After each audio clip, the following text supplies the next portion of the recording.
The word demure is used to describe somebody who's modest and shy. So when a person is demure, they often act quietly and do not want to draw a lot of attention to themselves.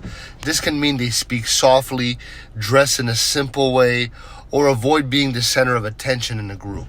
Okay? So imagine a girl at a school play.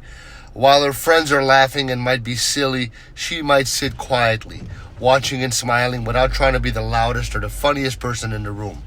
Being demure doesn't mean she's unhappy. She might just prefer to keep a low profile and feels comfortable just being herself just that way. People often think demure as a positive trait because it shows that someone is thoughtful and respectful.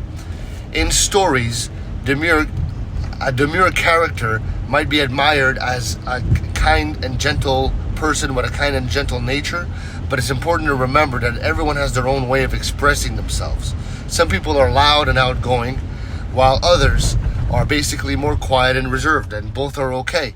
So understanding words like demure helps us appreciate different personalities and how we all interact in our own unique ways, basically.